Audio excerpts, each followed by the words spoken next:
Hari itu hujan turun tipis. Ketika Rizal mengemasi kotak-kotak kecil di sudut kamar sewaannya, suara hujan seperti memberi irama pelan pada hatinya yang berat. Di meja, 2 paspor terbuka. Tiket pesawat diapitnya antara buku catatan kerja dan foto kecil seorang wanita yang selalu tersenyum, ibunya, Siti. Ia menatap foto itu lama, lalu menutupnya dengan cepat, seolah menahan kerinduan agar tidak tumpah.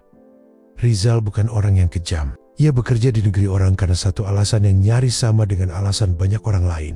Kebutuhan, gajinya di luar negeri lebih besar, peluang untuk menabung lebih cepat. Dan di kepala Rizal, ada janji-janji yang ia ucapkan pada diri sendiri. Rumah yang lebih layak untuk ibu, operasi katarak yang belum sempat dilakukan, biaya sekolah adik yang masih kuliah. Ia sering mengguling-guling alasan-alasan itu seperti mantera. Aku akan mengirim uang. Bu, aku akan pulang kalau ada libur panjang. Ibu nanti diurus orang yang lebih ahli. Katanya pada suatu malam, ketika mereka duduk di teras rumah kecil yang sering bocor ketika hujan. Ibu hanya mengangguk. Matanya lembut, tetapi ada garis-garis lelah yang sudah dalam di wajahnya. Nak, ibu ingin yang terbaik untukmu, ujar ibu. Suaranya pelan, tidak memaksa. Keputusan itu dibuat perlahan, bukan satu malam. Rizal menghabiskan minggu-minggu menghubungi saudara-saudara, mencari informasi panti jompo yang bersih dan berpengalaman, menimbang biaya perawatan, mempertimbangkan jadwal kerja. Setiap kali muncul keraguan, ia menenangkan diri dengan logika yang rapi. Lebih baik ibu di panti karena ada perawat. Siang malam dibandingkan ibu sendirian di rumah, sambil menunggu Rizal yang mungkin lama pulang ketika hari berpamitan datang. Ibu memakai baju terbaiknya bukan karena acara, melainkan karena rasa hormat pada anaknya. Ibu merapikan kerudungnya dengan tangan gemetar. Nak, katanya, menahan napas sejenak. Kalau nanti ibu di sana, jangan lupa telepon. Kalau bisa, lihat gambarnya di ponsel tiap minggu. Rizal tersenyum, kosong di dadanya. Tentu bu, kita video call tiap minggu. Ibu akan baik-baik saja. Tangisan mereka tidak terjadi di stasiun atau bandara. Itu datang pelan di dapur setelah Rizal menaruh koper di pintu. Ibu menekan wajahnya ke dada Rizal, memeluk sekuat tenaga. Jangan lupa ya nak, ibu berbisik. Jangan sampai kau lupa ibu. Rizal menarik napas panjang. Ia merasa bersalah, tetapi juga lega karena keputusan itu membuat hidupnya bisa berjalan. Setidaknya itulah pembenaran yang ia pilih.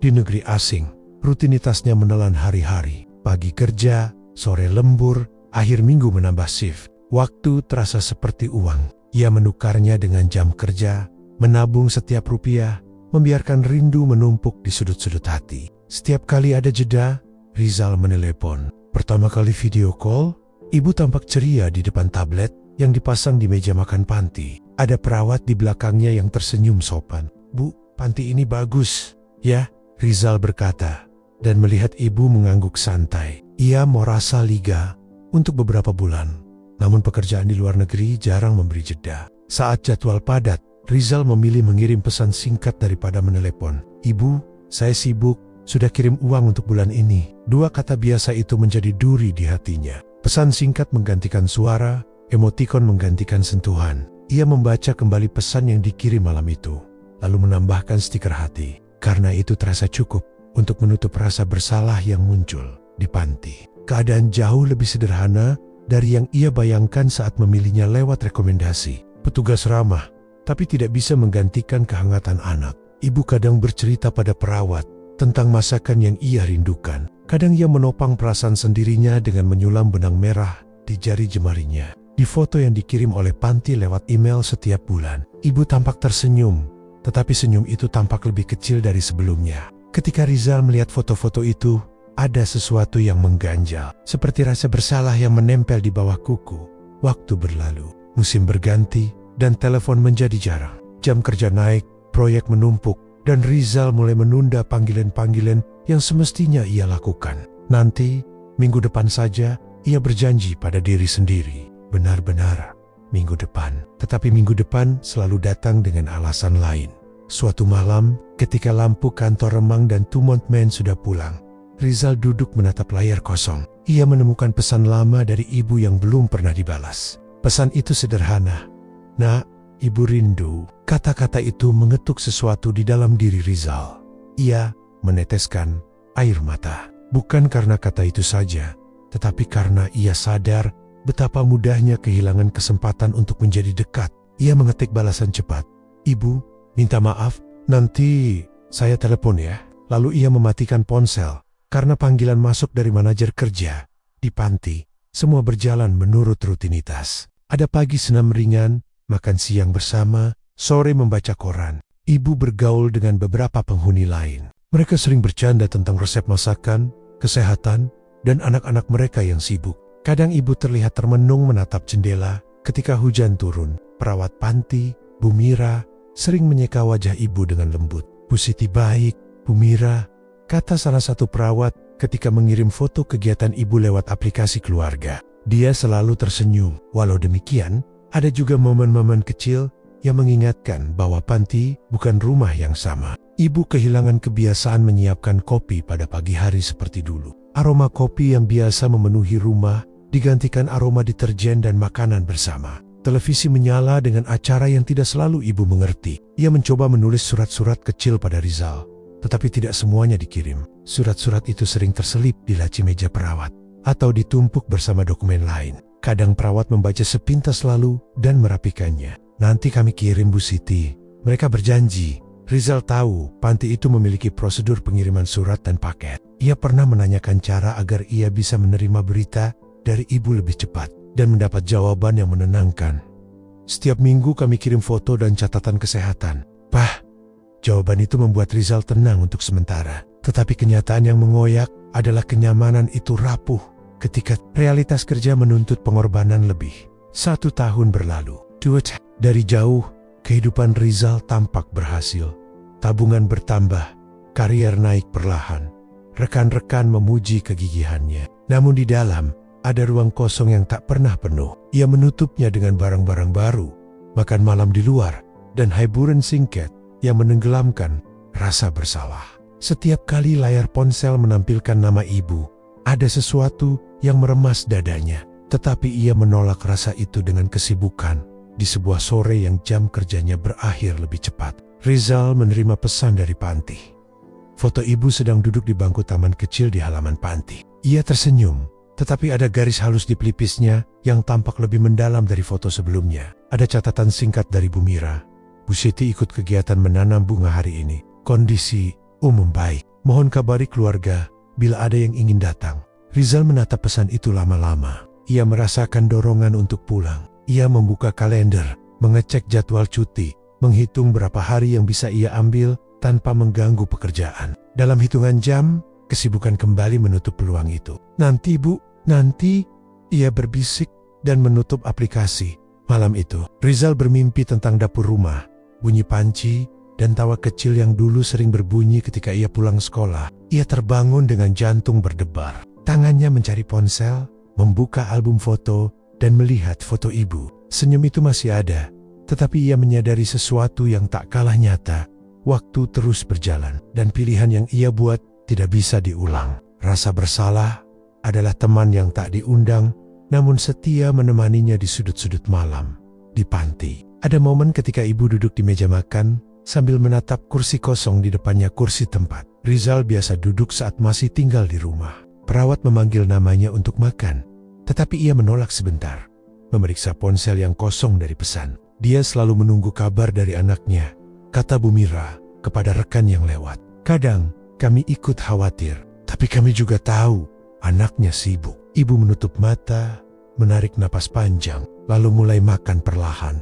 Pada sebuah malam ketika hujan turun di dua tempat yang berbeda, di sebuah kota kecil di kampung halaman, dan di sebuah kota asing yang terang oleh lampu-lampu, Rizal berdiri di balkon apartemennya, menatap hujan yang menetes di kaca, memikirkan ibu yang mungkin sedang menatap hujan yang sama dari jendela panti. Di tangan Rizal ada pesan yang belum sempat ia kirimkan. Sebuah rekaman suara yang ia buat saat rindu itu datang, tetapi ia tak pernah mengirimkannya karena takut mengganggu pekerjaan di panti. Ibu menulis pada secarik kertas tentang hal-hal sederhana, tentang rasa teh yang ia minum, tentang bunga yang ditanam tadi, tentang tidur siang yang membuatnya rindu rumah. Ia melipat kertas itu rapi dan meletakkannya di dalam amplop, menulis alamat anaknya seperti yang ia ingat. Ia menyerahkan amplop itu ke perawat, berharap agar cepat sampai. Keduanya tidak tahu bahwa hidup akan membawa kejutan yang tak terduga. Keputusan yang diambil hari ini akan bergaung pada hari-hari berikutnya. Rasa rindu, rasa bersalah, dan pilihan yang tertunda semuanya menunggu untuk diuji. Waktu terus berjalan tanpa menunggu siapapun. 3 tahun sudah berlalu sejak Rizal meninggalkan ibunya di panti jompo. Dalam hitungan kalender, mungkin terdengar seperti waktu yang panjang. Tapi bagi Rizal, semua terasa seperti satu garis lurus yang penuh kesibukan. Kerja, lembur, proyek, target, dan bonus tahunan. Ia tak lagi menghitung bulan sejak terakhir kali berbicara dengan ibunya lewat video call. Sesekali, rasa bersalah menyapa dalam bentuk mimpi.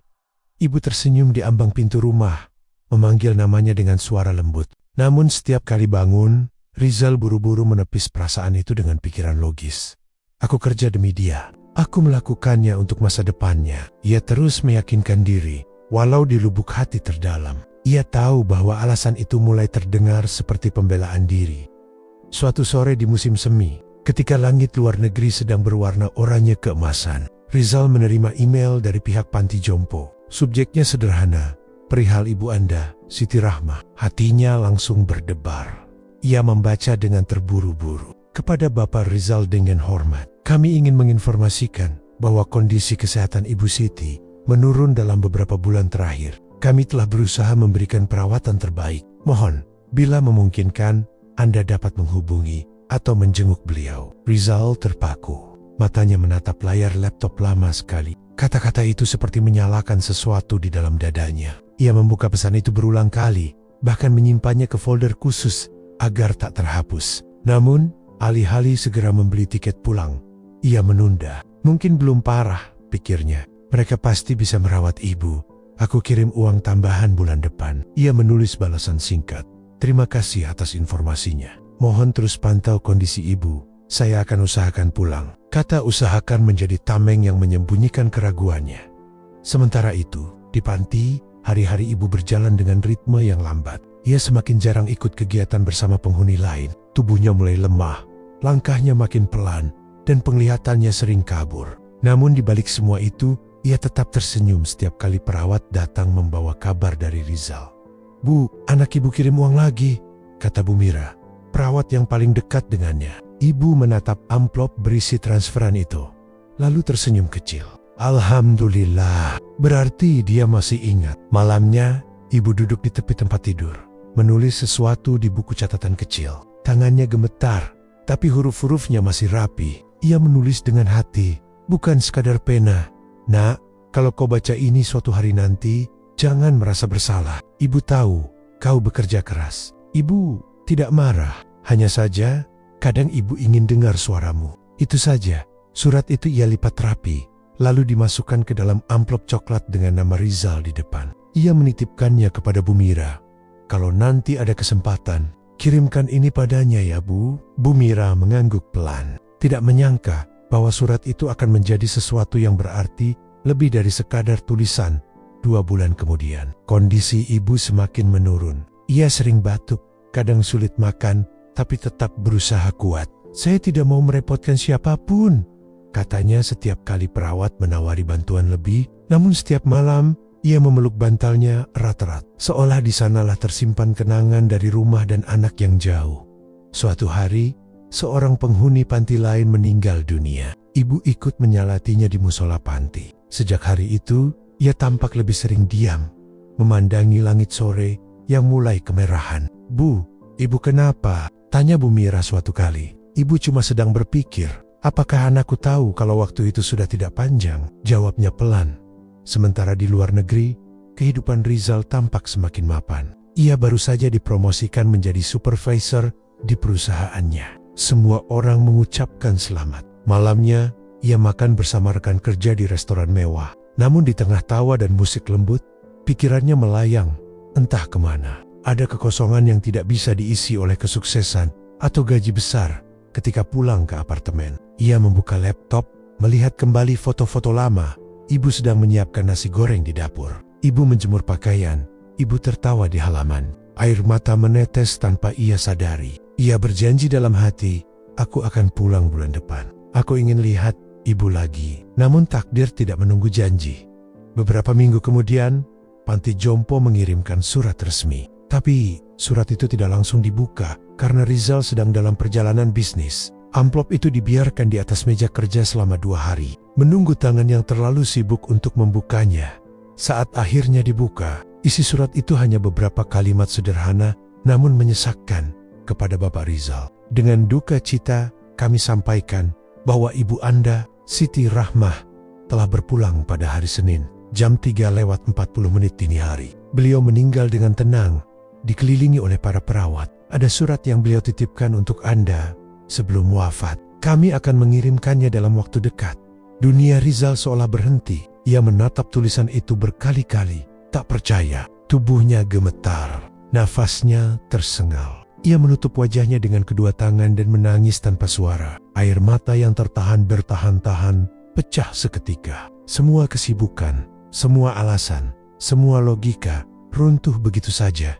Seminggu kemudian, sebuah paket kecil datang. Di dalamnya ada amplop berwarna coklat dengan tulisan tangan yang dikenalnya sangat baik. Miring sedikit ke kanan, lembut dan berhati-hati di setiap hurufnya.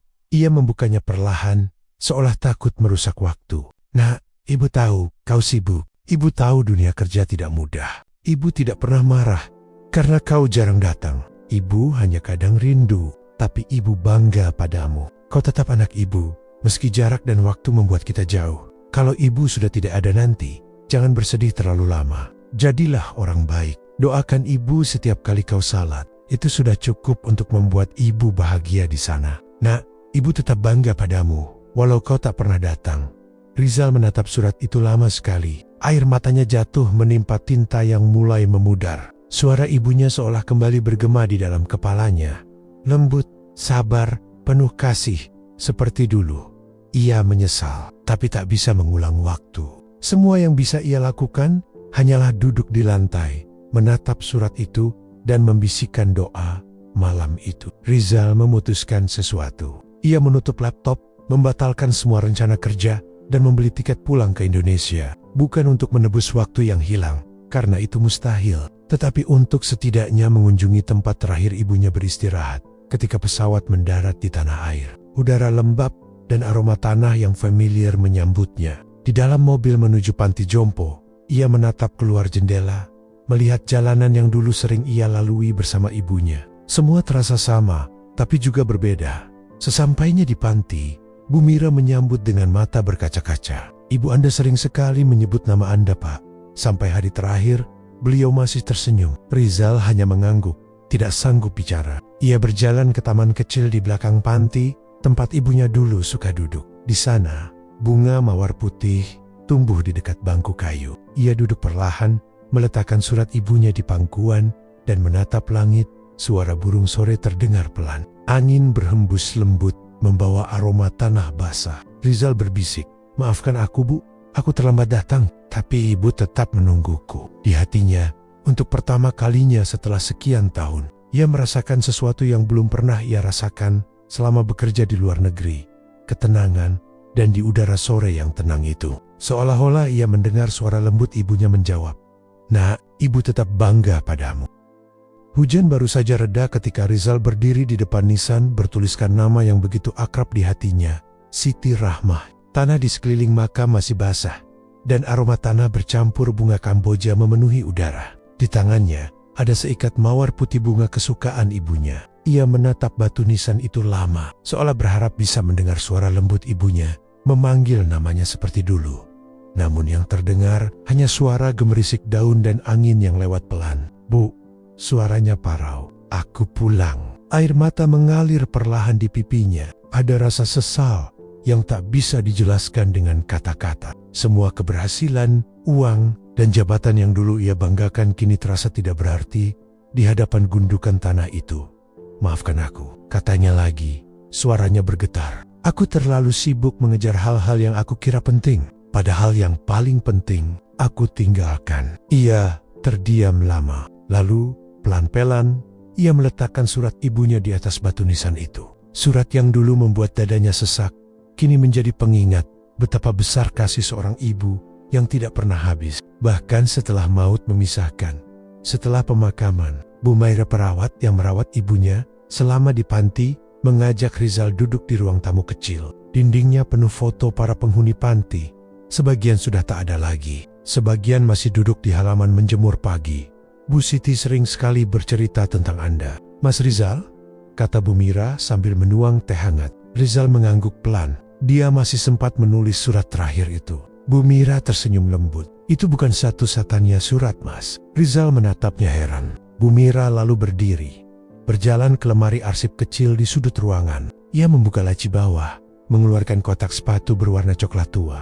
Ini surat-surat yang beliau tulis selama di sini, tapi tidak semuanya sempat dikirim. Rizal menatap kotak itu dengan jantung berdebar. Tangannya gemetar saat membuka tutupnya. Di dalamnya tersusun puluhan lembar kertas dengan tulisan tangan ibunya. Rapi, lembut, dan penuh cinta. Ia mengambil satu lembar, membuka perlahan. Nak, hari ini ibu ikut kegiatan berkebun. Ibu tanam bunga melati. Katanya bunga ini lambang kesucian. Ibu harap hatimu selalu bersih, nak. Lalu surat lain, nak. Kamu sibuk sekali. Ya, ibu lihat di foto. Kamu makin dewasa. Ibu bangga. Tapi kadang, rindu ingin masakan sayur asem buatmu lagi. Dan satu lagi, nak. Kalau suatu hari kamu baca semua ini, artinya ibu sudah tidak bisa lagi memelukmu. Tapi ibu ingin kamu tahu. Ibu bahagia pernah menjadi ibumu. Setiap kalimat terasa seperti hantaman di dada. Rizal menangis tanpa malu. Suaranya pecah. Kenapa saya tidak pernah baca ini dulu, Bu Mira? Kenapa tidak dikirim? Bu Mira menunduk. Kadang surat-surat itu tertunda, Mas. Kadang ibu sendiri bilang, nanti saja kirimnya, dia pasti sibuk. Ibu tidak ingin mengganggu. Kalimat itu menusuk. Rizal menunduk. Wajahnya tertutup kedua tangan. Ia menangis bukan hanya karena kehilangan ibunya, tapi karena menyadari bahwa ibunya bahkan menahan kerinduan demi tidak merepotkannya. Hari-hari berikutnya, Rizal memilih tinggal di rumah lama mereka. Rumah kecil itu sudah agak kusam, cat tembok mulai pudar, dan genteng bocor di beberapa bagian. Namun, aroma kayu dan lantai semen tetap sama. Aroma rumah yang penuh kenangan. Setiap sudut rumah memanggil ingatan masa lalu. Dapur tempat ibunya dulu memasak. Kursi bambu di teras tempat mereka sering berbincang sore-sore. Dan kamar kecil dengan jendela yang selalu dibuka agar cahaya pagi bisa masuk. Ia berjalan ke dapur. Kompor tua masih ada di sudut. Di rak atas ada toples gula dan kopi yang sudah lama kosong. Ia memegang cangkir ibu. Cangkir bergambar bunga mawar yang warnanya sudah memudar. Lalu duduk di kursi, menatap kosong ke dinding. Bu, aku pulang. Tapi ibu sudah gak ada, bisiknya pelan. Air matanya jatuh lagi. Namun kali ini bukan air mata kesedihan murni. Ada sedikit kelegaan di dalamnya. Kelegaan karena akhirnya ia pulang. Meski terlambat, suatu pagi, Rizal pergi ke panti jompo lagi. Ia membawa beberapa kantong berisi makanan, buku doa, dan beberapa pakaian baru. Bu Mira terkejut melihatnya. Mas Rizal mau titip apa? Tidak, Bu, jawabnya sambil tersenyum kecil. Saya mau jadi relawan di sini. Kalau diizinkan. Bu Mira terdiam sejenak, lalu tersenyum haru. Tentu saja boleh. Sejak hari itu, Rizal sering datang ke panti. Ia membantu para lansia berjalan di taman, membacakan surat-surat, atau sekadar menemani mereka berbincang. Setiap kali melihat wajah-wajah tua yang menunggu anak-anaknya, Rizal melihat bayangan ibunya di sana. Ada seorang nenek bernama Makminah yang sering duduk di bangku taman, menatap gerbang dengan mata penuh harap. Anak saya janji mau datang, nak, katanya suatu hari. Rizal hanya tersenyum, menatap jalan kosong di depan panti. Ia tahu rasa itu, rasa menunggu yang tak kunjung usai. Sejak saat itu, Rizal memutuskan untuk menulis surat balasan. Tapi bukan untuk ibunya, untuk dirinya sendiri, untuk versi dirinya yang dulu terlalu sibuk dan lupa arah. Untuk diriku yang dulu, kau sudah kehilangan waktu yang tak bisa dibeli dengan apapun. Tapi jangan berhenti di sana. Belajarlah mencintai seperti ibumu mencintaimu. Dengan tulus, tanpa syarat, tanpa pamrih. Ia lipat surat itu dan simpan di meja. Surat itu tak akan dikirim kemanapun, tapi menjadi pengingat agar ia tak lagi menunda hal-hal penting dalam hidup. Bulan demi bulan berlalu. Rizal mulai merasa hidupnya berubah. Ia masih bekerja, tapi kini pulang lebih sering ke Indonesia. Ia menyumbang sebagian penghasilannya untuk memperbaiki panti, membuat taman kecil di belakang, taman bunga melati seperti yang ibunya tulis di surat. Setiap sore, ia duduk di bangku taman itu. Anak-anak muda datang berkunjung, membantu para lansia bercocok tanam. Di tengah mereka, Rizal merasa tenang. Suatu sore, seorang anak muda datang ke panti, menyerahkan formulir pendaftaran relawan. Wajahnya gugup, suaranya lirih. "Saya ingin bantu di sini, Pak.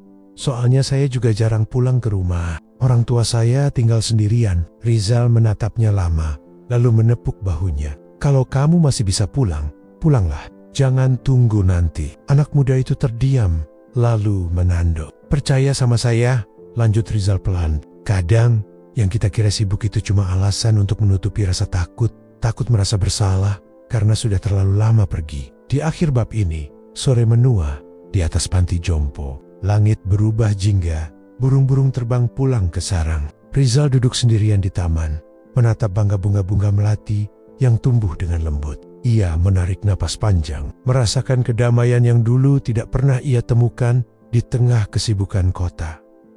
Ia menatap langit dan berbisik, "Bu, sekarang aku tahu, pulang bukan hanya tentang kembali ke rumah, tapi tentang kembali pada hati yang pernah kita tinggalkan." Dan di antara desiran angin yang melewati dedaunan, seolah ada suara lembut menjawab, "Nak, Ibu selalu di sini dalam setiap langkah pulangmu."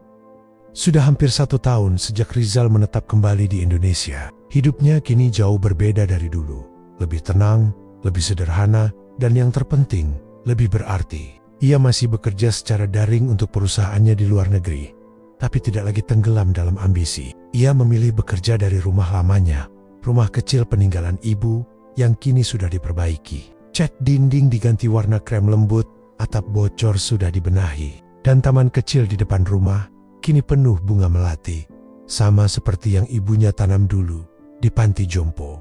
Setiap pagi, Rizal memulai hari dengan menyapu halaman sambil memutar radio tua milik ibunya. Suara penyiar yang kadang serak, diselingi lagu-lagu lawas, membuat rumah itu terasa hidup. Di dapur ia menyeduh kopi, bukan sekadar kebiasaan, tapi bentuk penghormatan kecil untuk ibunya yang selalu memulai pagi dengan aroma kopi hitam. Namun, meski kehidupannya tampak lebih damai, ada satu hal yang belum sepenuhnya selesai rasa bersalah. Ia tahu ibunya sudah memaafkan, bahkan sebelum ia meminta. Tapi di hatinya selalu ada bisikan kecil, "Kau masih berutang pada ibumu." Suatu hari, Bu Mira datang berkunjung ke rumah. Wajahnya sedikit menua, tapi senyum hangatnya masih sama. Ia membawa sesuatu di tangan, sebuah kotak kayu kecil yang tampak tua. "Mas Rizal," katanya sambil duduk di ruang tamu, "ini titipan terakhir dari Bu Siti. Saya baru menemukannya waktu kami birs arsip lama di panti." Rizal tertegun. "Titipan dari ibu?" "Iya," jawab Bu Mira pelan. "Waktu itu beliau bilang kalau suatu hari Mas Rizal sudah kembali dan siap. Tolong berikan kotak ini." Tangan Rizal bergetar saat menerima kotak itu. Ia menatapnya lama. Kayunya sudah sedikit kusam, tapi masih kokoh. Ada ukiran sederhana di tutupnya. "Untuk anakku yang akhirnya pulang." Ia membuka perlahan. Di dalamnya ada 3 benda. Sebuah foto lama, dirinya kecil sedang digendong oleh ibunya di halaman rumah. Sebuah surat yang sudah menguning, dan seutas gelang dari kain berwarna merah pudar. Ia mengambil surat itu dan mulai membaca dengan hati-hati. Tulisan tangan ibunya masih sama, halus, miring sedikit ke kanan, seperti selalu berhati-hati agar tidak ada kata yang menyakiti. "Nak, kalau kamu membaca surat ini, berarti kamu sudah pulang. Ibu tahu, tidak mudah bagi manusia untuk kembali dari kesalahan, tapi kamu sudah melakukannya. Itu sudah cukup, Nak. Ibu tidak meninggalkan banyak harta, tidak ada rumah besar, tidak ada tabungan yang banyak. Tapi ibu meninggalkan sesuatu yang ibu harap bisa jadi pegangan untukmu. Rasa sabar dan hati yang lembut. Jangan biarkan hidup mengeraskan hatimu seperti dulu. Karena di dunia ini, yang paling sulit bukan mencari uang, tapi menjaga hati agar tetap hangat meski dunia dingin. Kalau kamu rindu ibu, lihatlah gelang merah itu. Dulu ibu buat dari potongan kain waktu kamu sakit panas tinggi. Ibu ikat di tanganmu sambil berdoa supaya kamu sembuh. Dan kamu sembuh. Jadi, setiap kali kamu merasa lemah, ingatlah ada doa yang selalu melindungimu. Bahkan setelah ibu tidak ada. Ibu tidak pernah pergi. Nak, ibu hanya berpindah tempat dari dunia ini ke dalam hatimu. Surat itu bergetar di tangan Rizal. Matanya basah lagi. Tapi kali ini, air matanya jatuh dengan senyum kecil di bibir. Ia mengambil gelang merah itu dan memakainya di pergelangan tangan. Rasanya seperti pelukan yang lama hilang kini kembali. Sejak hari itu, sesuatu berubah dalam diri Rizal. Ia mulai menulis, bukan laporan pekerjaan, tapi kisah-kisah sederhana tentang kehidupan, tentang penyesalan, tentang cinta seorang ibu, dan tentang makna pulang. Ia menulis setiap malam di meja kerja yang dulu sering dipakai ibunya menjahit. Tulisan-tulisan itu awalnya hanya untuk dirinya sendiri. Tapi suatu hari, Bu Mira membacanya dan berkata, "Mas, tulisanmu ini menyentuh sekali. Banyak anak di luar sana yang butuh membaca ini, supaya mereka tidak menyesal seperti dulu Mas Rizal." Rizal terdiam. Kata-kata itu membuatnya berpikir panjang. Akhirnya, ia memutuskan mengirimkan tulisannya ke sebuah majalah harian. Tak disangka, tulisannya dimuat dan mendapat banyak tanggapan dari pembaca. Banyak yang menulis balik, mengatakan bahwa mereka juga pernah terlalu sibuk hingga lupa pada orang tua mereka. Ada satu pesan yang membuatnya menangis lagi. "Terima kasih, Mas Rizal. Setelah membaca tulisanmu, saya langsung pulang ke rumah untuk menemui ibu saya. Saya hampir lupa bahwa waktu tidak pernah menunggu." Beberapa bulan kemudian, Rizal diundang ke panti jompo untuk berbicara di acara Hari Lansia Nasional. Tema Koronia, kasih yang tak pernah tua. Rizal berdiri di depan puluhan penghuni panti, juga anak-anak mereka yang datang menjenguk. Suaranya bergetar, tapi tulus. "Dulu," katanya, "saya pikir cinta orang tua itu seperti udara, ada begitu saja dan tidak akan habis. Tapi ternyata udara pun bisa hilang kalau kita tidak pernah menjaga." Ia berhenti sejenak, menatap wajah tua di hadapannya. "Saya dulu terlalu sibuk mengejar dunia, sampai lupa pada satu hal sederhana.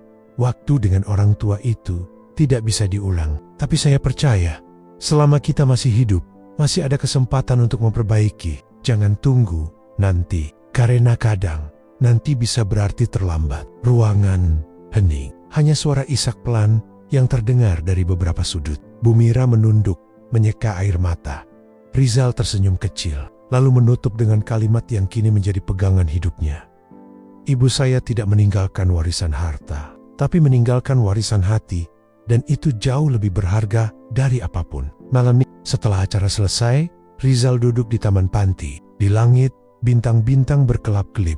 Ia memandang ke atas dan berkata pelan, "Bu, tulisan-tulisan ibu sudah sampai pada banyak orang. Mereka belajar dari kisah kita." "Terima kasih, Bu." Angin berhembus lembut, membawa aroma melati dari taman belakang. Dan entah mengapa, Rizal merasa seperti ada tangan lembut yang menyentuh pundaknya. Bukan angin, bukan hayalan, tapi kehadiran yang hanya bisa dirasakan oleh hati yang sudah berdamai.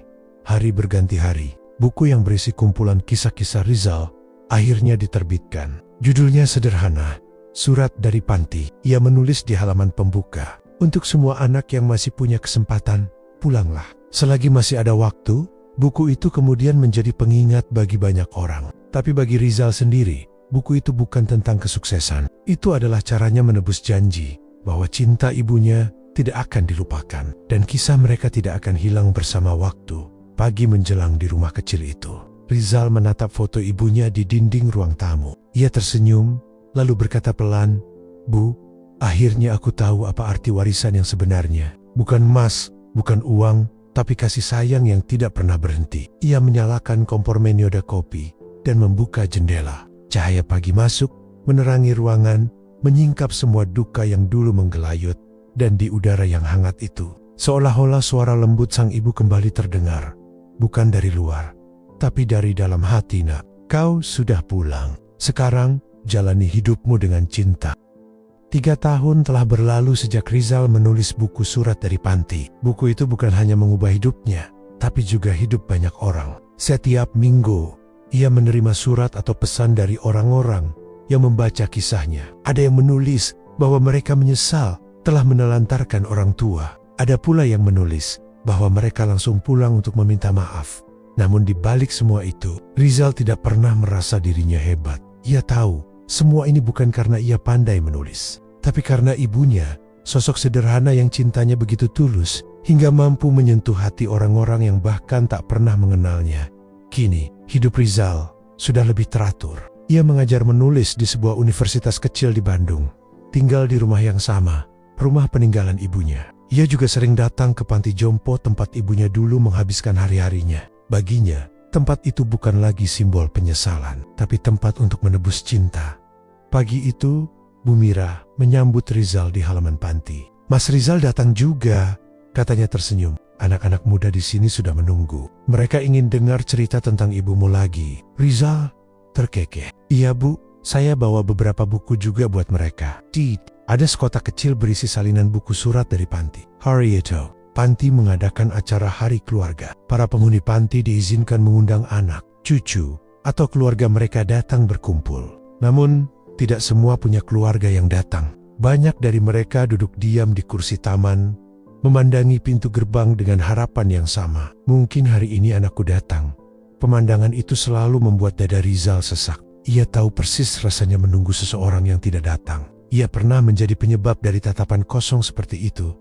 Acara dimulai. Rizal berdiri di depan para penghuni panti dan keluarga mereka. Suaranya tenang, tapi setiap kata terasa dalam. "Waktu saya kecil," katanya, "saya sering berpikir bahwa hidup akan lebih baik kalau saya bisa sukses, punya banyak uang, dan dikenal orang. Tapi ternyata semua itu tidak ada artinya kalau tidak punya tempat untuk pulang." Ia berhenti sebentar, menatap wajah-wajah di hadapannya. Pulang itu bukan cuma soal rumah. Pulang itu soal hati. Tentang berani mengakui kesalahan dan berani meminta maaf sebelum semuanya terlambat. Seorang ibu tua di barisan depan menunduk, menangis pelan. Anak laki-lakinya yang duduk di sebelahnya memegang tangannya erat. Momen itu membuat seluruh taman panti terasa hening. Hanya ada suara angin yang berembus lembut dan detik jam yang berjalan perlahan. Setelah acara selesai, beberapa penghuni panti menghampiri Rizal. Mereka bercerita tentang anak-anak mereka, tentang kenangan, dan tentang doa-doa yang belum terkabul. Rizal mendengarkan semuanya dengan sabar, seperti seorang anak mendengarkan cerita ibunya. Menjelang sore, saat tamu-tamu sudah mulai pulang, Rizal duduk sendirian di bangku taman belakang. Di depannya, pohon Kamboja tua berdiri tegak. Pohon yang sama di mana dulu ibunya suka duduk setiap sore. Ia menatap langit yang mulai berwarna jingga. Tiba-tiba, sebuah suara lembut memecah keheningan. "Mas Rizal," seorang anak perempuan berusia sekitar 10 tahun, berdiri di sana. Rambutnya diikat dua, matanya besar dan jernih. Di tangannya, ia membawa buku surat dari panti. "Kamu siapa, Nak?" tanya Rizal lembut. "Aku, cucunya Bu Mira," jawab gadis kecil itu. "Namaku Nisa." Rizal tersenyum. "Kamu suka baca buku itu?" Nisa mengangguk antusias. "Iya, aku baca sama nenek. Kata nenek, cerita di buku ini benar-benar terjadi. Itu bapak yang nulis kan?" "Iya," jawab Rizal sambil tersenyum kecil. Nisa memandangnya lama, lalu berkata polos, "Kalau gitu, bapak pasti anak yang sangat sayang sama ibunya?" Pertanyaan itu membuat Rizal terdiam. Untuk sesaat, ia tak tahu harus menjawab apa. Lalu perlahan, ia berkata, "Dulu tidak, Nak. Tapi sekarang, iya. Sekarang bapak belajar untuk selalu sayang, meski ibu sudah nggak ada di dunia ini." Nisa mengangguk pelan, lalu duduk di sampingnya. "Kalau gitu, bapak masih bisa kirim surat buat ibu nggak?" tanyanya tiba-tiba. Rizal menatap gadis kecil itu dengan heran. "Kirim surat?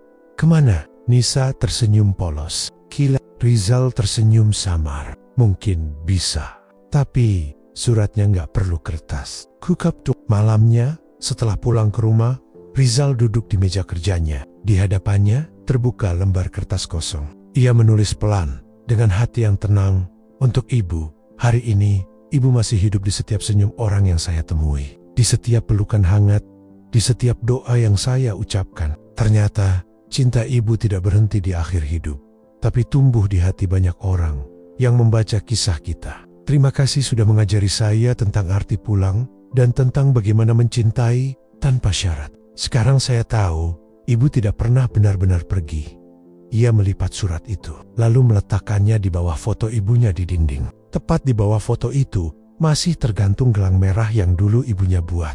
Hari berganti minggu. Suatu hari, universitas tempat Rizal mengajar memintanya menjadi pembicara dalam seminar bertema "Menulis dari Luka." Di hadapan ratusan mahasiswa, ia berbicara tanpa teks, dengan suara yang lembut tapi menggetarkan. "Dulu saya menulis karena rasa bersalah, tapi sekarang saya menulis karena cinta. Saya sadar, setiap luka bisa jadi jembatan menuju kebaikan. kalau kita mau jujur dan berdamai dengan masa lalu. Setelah seminar itu, banyak mahasiswa mendekatinya, minta tanda tangan di buku surat dari panti. Namun ada satu mahasiswa yang berkata lirih sebelum pergi, "Pak Rizal, setelah baca buku Bapak, saya langsung pulang minta maaf ke ayah. Saya pikir beliau nggak mau maafin saya, tapi ternyata cuma butuh dengar kata maaf." "Terima kasih Pak." Rizal hanya tersenyum, tapi matanya basah. Ia tahu, mungkin itulah tujuan hidupnya sekarang, menjadi perpanjangan tangan dari cinta ibunya, menyampaikan pesan kepada mereka yang masih punya waktu. Beberapa bulan kemudian, Rizal menerima undangan dari sebuah penerbit besar. Buku surat dari panti akan dicetak ulang dengan edisi khusus, dilengkapi surat asli dari ibunya di bagian akhir. Di bawah surat itu, penerbit menambahkan satu kalimat pendek, didedikasikan untuk semua ibu yang mencintai tanpa pamrih dan semua anak yang akhirnya pulang. Rizal membaca kalimat itu lama, sebelum akhirnya tersenyum. Ia sadar, kisah hidupnya sudah berubah menjadi sesuatu yang lebih besar dari dirinya, menjadi pengingat bahwa cinta sejati tidak pernah menuntut, hanya menunggu sampai anaknya pulang. Malam itu, langit begitu cerah. Rizal keluar ke halaman, menatap bintang-bintang yang berkelap di atas sana. Ia menatap gelang merah di pergelangan tangannya dan berbisik pelan, "Bu, terima kasih. Karena lewat suratmu, aku akhirnya tahu bahwa pulang yang sebenarnya bukan soal tempat, tapi soal hati yang kembali." Dan untuk pertama kalinya sejak ibunya tiada, Rizal merasa benar-benar ringan. Tidak ada lagi rasa bersalah, hanya ketenangan, seolah ibunya tersenyum dari langit, bangga melihat anaknya yang akhirnya mengerti makna cinta yang sesungguhnya. Tapi kisah surat dari panti tetap hidup dalam setiap hati yang belajar untuk tidak menunggu waktu, untuk memeluk sebelum terlambat, dan untuk selalu pulang. Sebelum doa menjadi satu-satunya jalan untuk berkata, "Aku rindu, Bu." Hari-hari berlalu dengan tenang di rumah kecil peninggalan ibunya. Setiap pagi, Rizal menyeduh kopi dan menulis di meja kayu tua di dekat jendela. Dari sana, ia bisa melihat jalan kecil tempat anak-anak bermain dan ibu-ibu menyapu halaman. Kadang, ia merasa seperti sedang menonton kehidupan kecil yang dulu mungkin tak pernah ia hargai. Sejak buku surat dari panti diterbitkan ulang, hidup Rizal perlahan berubah. Ia bukan lagi penulis baru yang menyesal, tapi sosok yang dijuluki banyak orang sebagai penulis yang mengajarkan pulang. Undangan datang dari mana-mana, sekolah, panti sosial, bahkan lembaga pemerintah. Namun meski banyak yang memujinya, Rizal tidak pernah merasa dirinya istimewa. Ia selalu berkata pada siapapun yang menemuinya, "Saya bukan orang baik. Saya hanya anak yang terlambat belajar tentang cinta." Setiap kali ia mengatakan itu, orang-orang terdiam. Karena di balik kalimat sederhana itu, ada kejujuran yang sulit ditemukan di dunia yang sibuk memamerkan pencapaian. Rizal menerima undangan dari sebuah stasiun televisi nasional untuk diwawancarai secara langsung. Acara itu bertema kisah nyata yang mengubah hidup. Awalnya, ia ragu. Ia tidak suka menjadi pusat perhatian. Tapi setelah berbicara dengan Bu Mira, yang kini sudah seperti keluarganya sendiri, ia akhirnya setuju. "Mas Rizal harus datang," kata Bu Mira, menepuk bahunya. "Biar makin banyak anak di luar sana yang dengar kisah ibu kamu. Siapa tahu mereka bisa pulang sebelum terlambat." Kata-kata itu membuat Rizal tak bisa menolak. Ia tahu, selama yang ia lakukan punya niat baik, ibunya pasti akan mendukung. Hari wawancara itu pun tiba. Studio televisi dipenuhi lampu terang, kamera besar, dan orang-orang sibuk. Rizal duduk di kursi, menatap kamera di depannya. Ia masih mengenakan gelang merah peninggalan ibunya, simbol yang tak pernah ia lepaskan. Pemandu acara membuka dengan kalimat lembut, "Pemirsa, malam ini kita bersama seorang penulis yang kisah hidupnya telah menginspirasi banyak orang. Beliau adalah Rizal, penulis surat dari panti, kisah nyata tentang penyesalan dan cinta seorang anak kepada ibunya." Rizal tersenyum kecil. Ia tahu, di balik kalimat itu tersimpan luka yang dulu hampir membuatnya hancur. Pertanyaan demi pertanyaan datang tentang bagaimana ia bisa menulis kisah itu, tentang perasaan bersalahnya, tentang perubahan dalam hidupnya. Rizal menjawab semuanya dengan tenang dan jujur. Tapi di akhir acara, pemandu acara menatapnya dan bertanya, "Kalau ibu Anda masih hidup hari ini, apa yang ingin Anda katakan padanya?" Pertanyaan itu membuat suasana studio mendadak hening. Semua mata tertuju pada Rizal. Ia terdiam lama. Lalu dengan suara yang sedikit bergetar, Ia berkata, "Saya nggak akan bilang maaf lagi. Saya sudah bilang itu terlalu sering. Kalau ibu masih hidup, saya cuma mau bilang satu hal. Terima kasih sudah nggak menyerah pada anak yang hampir melupakan makna cinta." Heneng sesat, lalu tepuk tangan pecah di seluruh studio. Tapi bagi Rizal, momen itu bukan tentang popularitas. Itu seperti berbicara langsung dengan ibunya. Di antara cahaya lampu dan tatapan orang-orang, ia merasa seolah ibunya benar-benar hadir di sana. Beberapa minggu setelah acara itu, surat mulai berdatangan ke alamat rumahnya. Ada ratusan dari anak-anak muda, orang tua, bahkan dari luar negeri. Tapi ada satu surat yang membuat Rizal tertegun. Surat itu datang tanpa nama pengirim. Kertasnya sederhana, tapi tulisan tangannya rapi dan halus. Isinya singkat. "Mas Rizal, terima kasih sudah menulis kisah tentang ibu.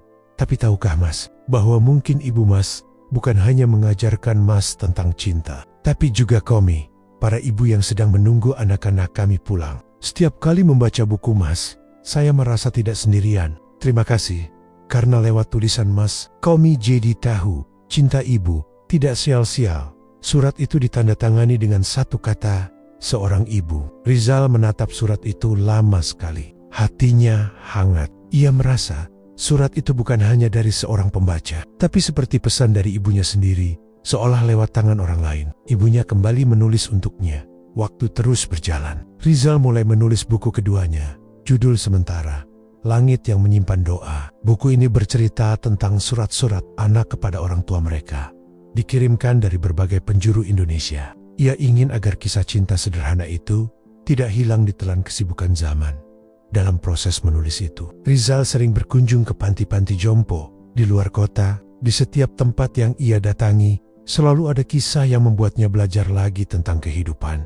Suatu kali, di sebuah panti di Yogyakarta, ia bertemu seorang ibu tua bernama Bu Rukiah. Tubuhnya kecil dan kurus, tapi matanya tajam dan lembut. Ia berkata kepada Rizal, "Nak, jangan takut menulis tentang luka, karena dari luka, orang bisa belajar tentang harapan." Rizal menunduk, menyalami tangan ibu itu. "Terima kasih Bu."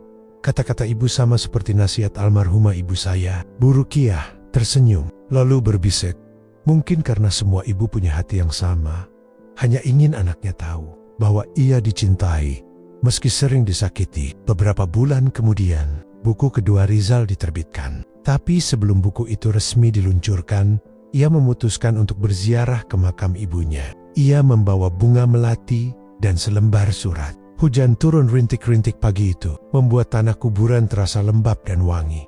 Rizal berlutut di depan nisan, bertuliskan nama ibunya, lalu membuka surat itu dan mulai membaca perlahan.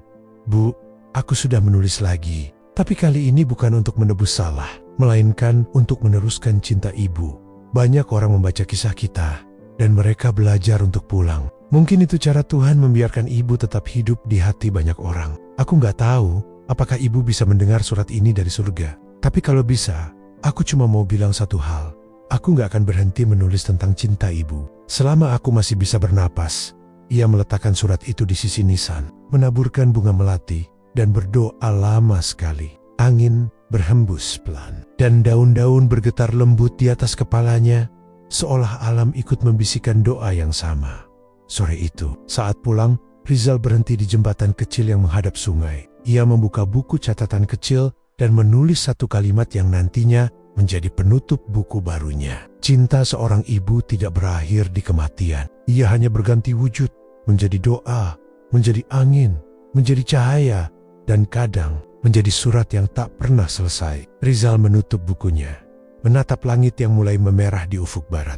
Ia tersenyum, bukan karena kisahnya selesai, tapi karena ia tahu kisah cinta seperti ini memang tidak akan pernah berakhir. Dan di antara hembusan angin senja itu, seolah ada suara lembut yang kembali memanggil dari jauh, "Nah, teruslah menulis, karena setiap hurufmu adalah doa yang sampai ke surga." Namun, seperti yang tertulis dalam buku Rizal, kisah ini bukan tentang akhir, karena cinta seorang ibu tidak pernah benar-benar usai. Ia hanya berubah menjadi sesuatu yang abadi, mengalir dalam setiap langkah anaknya, dalam setiap kata yang ditulis, dan dalam setiap hati yang akhirnya belajar untuk pulang. Sudah hampir 5 tahun berlalu sejak buku surat dari panti pertama kali diterbitkan. Banyak hal telah berubah, tapi satu hal tetap sama. Setiap kali Rizal menulis, ia selalu memulai dengan satu doa yang sama untuk ibu yang mengajariku mencintai dalam diam. Rumah kecil peninggalan ibunya kini tidak lagi sunyi. Setiap minggu, beberapa anak muda datang ke sana untuk belajar menulis. Rizal membuka kelas kecil bernama Ruang Pulang. Bukan sekadar tempat belajar menulis, tapi tempat bagi siapapun yang ingin bercerita tentang kehilangan, penyesalan, atau cinta yang belum sempat diungkapkan. Bagi Rizal, tempat itu seperti bentuk lain dari panti, tapi bukan untuk orang tua yang ditinggalkan, melainkan untuk hati-hati muda yang pernah tersesat. Pagi itu, udara Bandung terasa segar setelah semalam hujan turun lama. Cahaya matahari memantul di dedaunan basah. Aroma tanah basah masuk lewat jendela. Rizal duduk di ruang depan, menatap halaman kecil yang kini penuh bunga melati. Di atas meja, ada setumpuk surat dari para pembaca yang terus datang setiap minggu. Satu surat menarik perhatiannya. Amplopnya berwarna biru muda, dengan tulisan tangan anak-anak. Ia membuka perlahan. Halo Om Rizal, saya Dika. Umur saya 12 tahun. Saya baca buku Om dari kakak saya. Katanya Om pernah ninggalin ibu di panti jompo dan nyesel. Saya juga lagi marah sama ibu karena ibu sibuk kerja.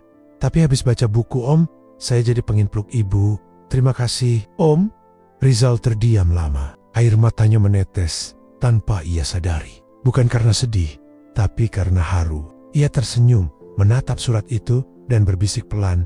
Bu, lihat, kisah kita masih menumbuhkan cinta. Hari itu juga, Rizal memutuskan untuk berkunjung lagi ke panti jompo, tempat ibunya dulu tinggal. Panti itu kini telah direnovasi dan diberi nama baru, Panti Siti Sejahtera. Nama itu diambil dari nama ibunya, Siti. Saat pertama kali mendengarnya, Rizal hanya bisa menahan tangis. Bu Mirella yang mengusulkan nama itu, katanya, biar setiap orang yang datang ke sini tahu, cinta Bu Siti masih hidup di tempat ini. Ketika Rizal tiba di sana, banyak penghuni panti menyapanya dengan senyum hangat. Beberapa masih mengenal wajahnya, meski sebagian sudah menua dan pelupa. Di taman belakang, tempat yang dulu sering didatangi ibunya setiap sore, Rizal duduk di bawah pohon Kamboja tua. Ia membawa buku kecil dan pena, berniat menulis satu surat lagi. Mungkin surat terakhir untuk ibunya. Ia menulis perlahan, membiarkan angin sore menjadi saksi setiap kata. Bu, 5 tahun sudah aku belajar dari cinta ibu. Dulu aku pikir, penyesalan adalah akhir dari segalanya. Tapi ternyata, penyesalan justru awal dari perjalanan pulang. Kini, banyak orang datang padaku, bukan karena aku hebat, tapi karena mereka melihat ibu di setiap cerita yang kutulis. Ibu hidup lewat kata-kata itu, lewat senyum orang yang belajar memaafkan, lewat anak-anak yang akhirnya berani memeluk orang tuanya lagi. Bu, aku sudah memaafkan diriku sendiri. Aku sudah berhenti bertanya, kenapa dulu aku tega? Karena aku tahu, setiap manusia punya masa lalunya sendiri. Yang penting, aku tidak lari lagi. Aku sudah pulang, Bu. Terima kasih, karena ibu tetap mencintaiku. Bahkan, saat aku paling tidak pantas dicintai. Setelah menulis kalimat terakhir, Rizal menutup bukunya dan menatap langit senja. Awan oranye keemasan membentang. Cahaya lembut jatuh ke wajahnya. Dalam keheningan itu, ia merasa seperti ada yang duduk di sampingnya. Kehadiran yang hangat, lembut, dan akrab. Angin berembus pelan, menggoyangkan dedaunan. Di antara hembusan itu, seolah-olah ada suara yang datang dari jauh, samar namun jelas di hatinya. Ibu tahu kamu sudah sampai. Sekarang saatnya kamu hidup dengan damai. Seketika, air mata Rizal mengalir lagi. Tapi kali ini bukan air mata penyesalan, melainkan air mata kelegaan. Ia memejamkan mata dan berbisik pelan. Aku rindu, Bu, tapi aku bahagia sekarang. Karena akhirnya, aku bisa mencintai dunia ini tanpa takut kehilangan. Saat ia membuka mata, langit sudah berubah warna. Jingga perlahan berganti ungu, lalu gelap. Namun di antara bintang-bintang yang mulai muncul, ada satu cahaya paling terang di atas panti itu. Ia tersenyum, karena di hatinya, ia tahu persis itu cahaya dari ibunya. Beberapa bulan kemudian, Ruang Pulang makin dikenal banyak orang. Buku Rizal yang ketiga, terbit dengan judul Doa Terakhir di Langit Senja. Buku itu bukan tentang dirinya lagi, tapi tentang kisah orang-orang yang belajar berdamai dengan masa lalu, tentang anak yang pulang, ibu yang menunggu, dan doa-doa yang tak pernah berhenti. Dalam halaman terakhir buku itu, Rizal menulis pesan sederhana. Jika kau masih bisa mendengar suara ibumu, jangan tunda untuk menjawab. jika kau masih punya waktu untuk pulang, jangan tunggu esok. Karena kasih seorang ibu adalah doa yang menunggu untuk dijemput. Waktu terus berjalan. Rizal menua dengan damai. Rambutnya mulai memutih. Langkahnya tak secepat dulu. Tapi hatinya ringan. Karena ia tahu hidupnya sudah penuh makna. Ia tidak kaya harta, tapi kaya kenangan. Kenangan tentang cinta yang sederhana, tapi abadi. Suatu pagi Bu Mira datang ke rumah membawa seikat bunga melati. "Mas Rizal," katanya lembut. Dulu Bu Siti selalu bilang, kalau suatu hari Mas Rizal sudah benar-benar ikhlas, bunga melati akan tumbuh di sekeliling rumah. Lihat sekarang, halaman Mas penuh melati. Rizal menatap taman depan. Benar, bunga-bunga putih itu bermekaran di bawah sinar matahari, seperti pelukan dari masa lalu yang kini tumbuh menjadi kedamaian. Ia tersenyum dan berkata pelan, "Bu, Ibu benar, aku sudah sampai. Aku sudah pulang sepenuhnya." Malam itu, Rizal duduk di meja tulisnya, menatap gelang merah yang masih ia pakai sejak bertahun-tahun lalu. Ia menulis satu kalimat terakhir di buku catatannya, kalimat yang akan menjadi penutup dari semua kisahnya. Setiap anak akhirnya akan pulang, entah dalam wujud langkah, tangis, atau doa. Tapi selama cinta ibu masih hidup di langit, jalan pulang takkan pernah hilang. Ia menutup buku itu, menatap langit dari jendela, dan berbisik, "Selamat malam, Bu. Terima kasih sudah menunggu, sampai aku benar-benar pulang." Angin berhembus lembut, membawa aroma melati yang mengisi seluruh ruangan. Dan di antara aroma itu, terasa seperti ada pelukan lembut, pelukan yang sudah lama dirindukan.